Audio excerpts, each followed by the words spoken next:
This is Community Forum, a public affairs presentation of McKenzie River Broadcasting.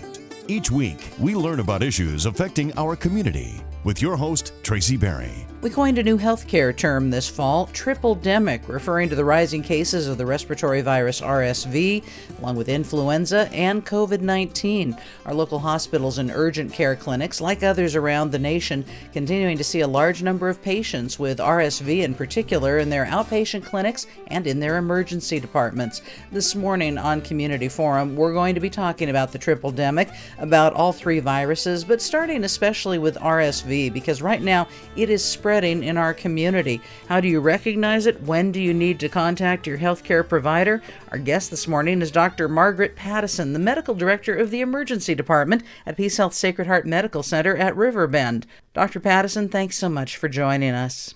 We've been hearing about RSV and outbreaks happening in the community, schools, things like that. You're definitely seeing it at the medical level. So we're seeing a large increase in all respiratory viruses. So an increase of both RSV and right now we're seeing a lot of influenza coming in.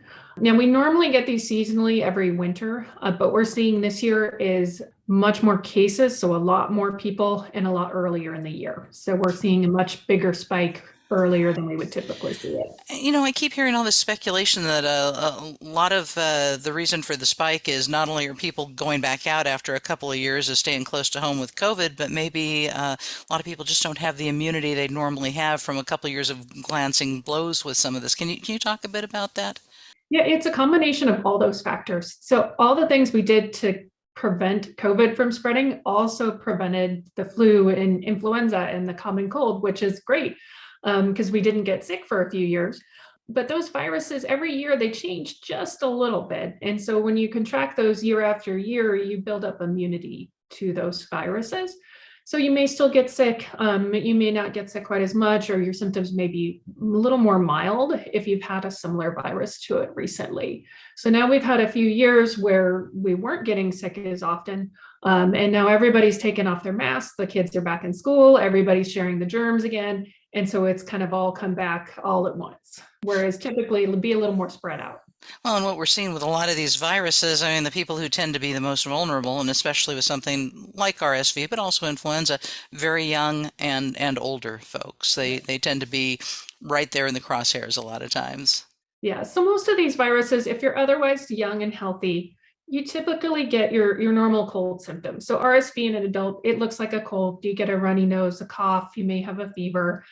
Typically starts to get better on its own. The worst symptoms are usually the first week, but it can take up to 3 weeks for all the symptoms to go away. Kind of lingers on for a little bit. And that's the average for most respiratory viruses. RSV is a little bit different than some of the other ones. It tends to make the really young pretty sick. So infants less than a year are more likely to get what's called bronchiolitis. And the way to think about it is their airways are just a little bit smaller, and all that mucus and secretion, it builds up in there, and they don't have as much space to move it out, and they start having lots of trouble breathing and don't eat and drink as well. And so they're a little bit more likely to get sick with that than the typical cold virus. I hear from parents saying, well, at what point do I need to be concerned? I don't even know what it is my child might have at this point, but when do I need to start calling their medical provider or even thinking about going to urgent care or an emergency department? So things we're worried about. So any fever in an infant less than 2 months of age should be seen by either their medical provider or the emergency department. So we can evaluate them and take a look at what's going on because they're higher risk. And then just for infants and children overall, if they're struggling to breathe, they should be seen by a medical provider. So in babies, this will look like they're breathing faster. You can see them kind of sucking in underneath their ribs as they work harder to breathe. You'll see their nose flaring out as they're working harder to breathe. And they typically won't eat and drink as much. Babies breathe through their nose when they eat. And if they can't breathe through their nose, it's much harder for them to eat. So they'll start having trouble doing that. We want to see them if they're starting to get dehydrated. So if they're not making wet diapers, they're not they're not eating, so not breastfeeding or taking a bottle anymore. Those would be reasons that we'd want to see them. It's one of those things, too, where parents, because their young children maybe hadn't been out, they haven't really seen that many illnesses with their youngsters before. It's not like typical baby years, right? Mhm. Yeah, no, the first baby being sick is always the hardest one. And now we've had a little delay in that. It's a little easier when you've seen your other kids or your older kids go through it and have a better idea of what to look for. And that's part of what we do when we see kids that are sick, or try and educate parents about, what is it we're worried about and what do you want to look for? When do we need to see them back for it? I keep thinking too about some of the older school age kids. For some parents, it's sort of like, well, I'm finally getting back to work, having a kid home sick. Mhm. They've already missed so much school. Or is it sort of a challenge to educate along that? Is there occasionally just this hesitancy to keep a child home if, well, all they've got is this symptom or something? It is hard because kids, they miss out on, it's parents going back to work, but it's also kids missing out on school. And so we want our kids to be in school. I have kids in elementary school, and I don't want them to be missing it.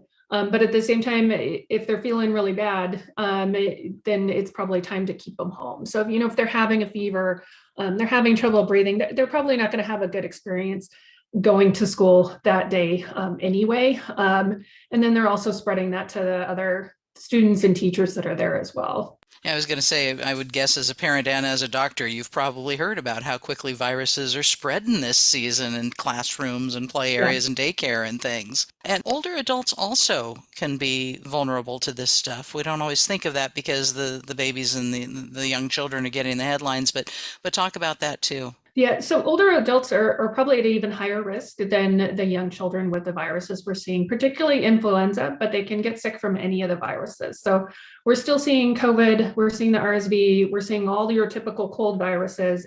So in particular, adults over 65 and anyone with pre-existing medical conditions, particularly things like asthma or COPD, congestive heart failure, and anyone whose immune system is suppressed. So anyone on immunosuppressive drugs like cancer or chemotherapy patients are much more likely to have complications and problems from these viruses. So how do those folks know when they need to call the doctor or head for urgent care or the emergency department? What's their trigger point?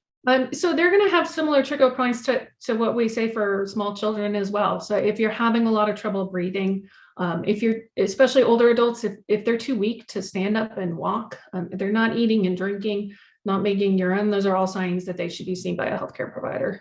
And of course, those of us in the middle, the largely healthy adults from young to middle age, we can do our part to help prevent the spread of these viruses. Talk a bit about that. So if you are sick and you have the ability to do is stay home. If you are out and you are sick, wearing a mask helps prevent the spread of respiratory illnesses, and washing your hands frequently. The best thing we can do to prevent the spread overall is to get your vaccination. So if you haven't yet done it, get your flu vaccination and your COVID vaccination. That's the best way to prevent severe disease in any age group and to help prevent the spread of these. I know the uptake on the latest COVID booster has not been great, but also flu vaccinations have been lagging a little bit among some age groups too. You've probably encountered some of that just when you're, going over patient files and things. There's some hesitancy for vaccines, which we want to try and address those questions whenever we can. In general, when they decide whether or not to recommend a vaccine, they're considering what's your chances that you're going to get really sick from this disease versus what's the chances that you're going to have a problem with the vaccine.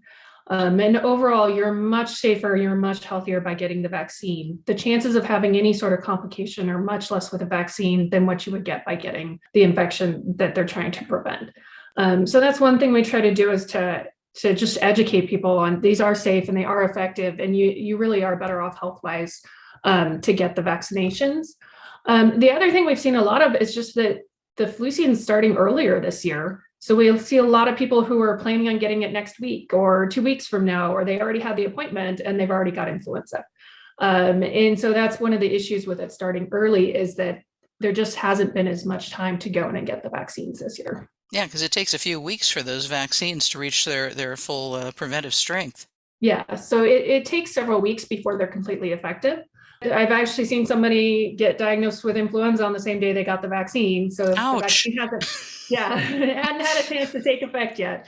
So they'd already gotten sick with it. So it's not too late if you haven't gotten the flu yet and you haven't gotten the vaccine. It's still worth it to try and get out there and get that vaccine. Well, and COVID reinfection is a thing. I mean, we have estimates we've read that 60 to 70% of people either, have gotten COVID or been vaccinated, but those who've gotten COVID, they could still get it again with all these variants that are out there. You can still get COVID again, and you can still get COVID even if you've had the vaccine. The biggest difference is you're less likely to get it. And then if you do get it, you don't get as sick. This is great for the person involved because you don't want to be that super sick person. And it also makes a difference for the strain on our healthcare system. There's a big difference between having somebody on a ventilator in the ICU and being at home with mild cold symptoms. Yeah, you may have still gotten the infection, but there's a big difference in how people do when they do get it with the vaccines. Well, let's talk about that strain on the healthcare system. And we've seen very, very busy emergency departments, urgent care clinics. We've seen now, I think, 3 hospitals in the Portland area whose pediatric wings have gone to the crisis of care standard because they're seeing so many cases. How are things looking down here? The strains we're seeing it's everywhere in the whole country. I don't know that there's any place you can go to escape the strain on the healthcare system.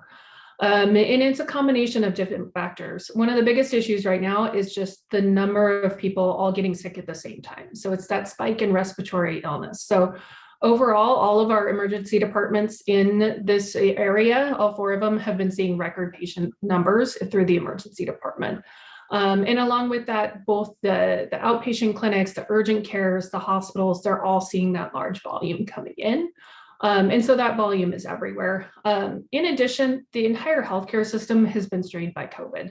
Even before COVID started, there was already a predicted nationwide shortage of nursing staff and other healthcare staff as well.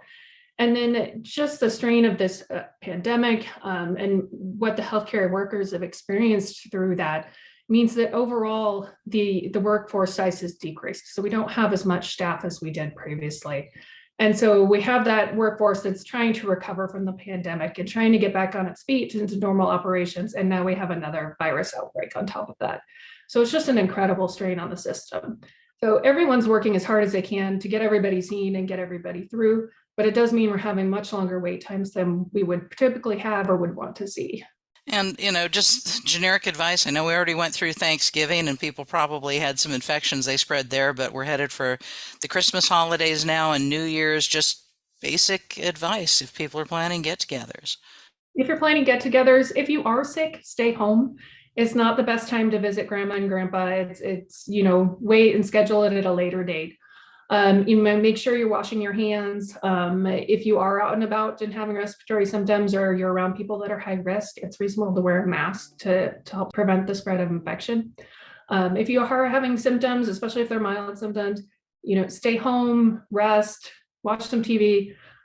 Make sure you're drinking plenty of fluids. If you don't otherwise have a reason you can't take them, you can use acetaminophen or ibuprofen will help with the body aches and the fevers, just to make yourself feel a little bit better or help kids feel better. Do you have final thoughts or anything you want to add? The most important thing is make sure you get your vaccinations. Encourage the people around you to do the same thing.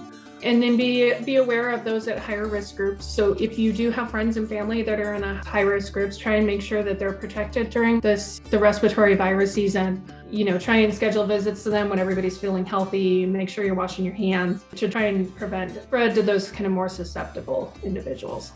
Dr. Margaret Pattison from PeaceHealth Sacred Heart Medical Center at Riverbend, thanks so much for being our guest this morning on Community Forum. Community Forum is a public affairs presentation of McKenzie River Broadcasting. If you have questions, comments, or your organization is interested in taking part in a future program, we'd like to hear from you. Send your letter to McKenzie River Broadcasting, Attention Public Affairs, 925 Country Club Road, Suite 200, Eugene, Oregon, 97401. Thanks for joining us. Tune in again next week.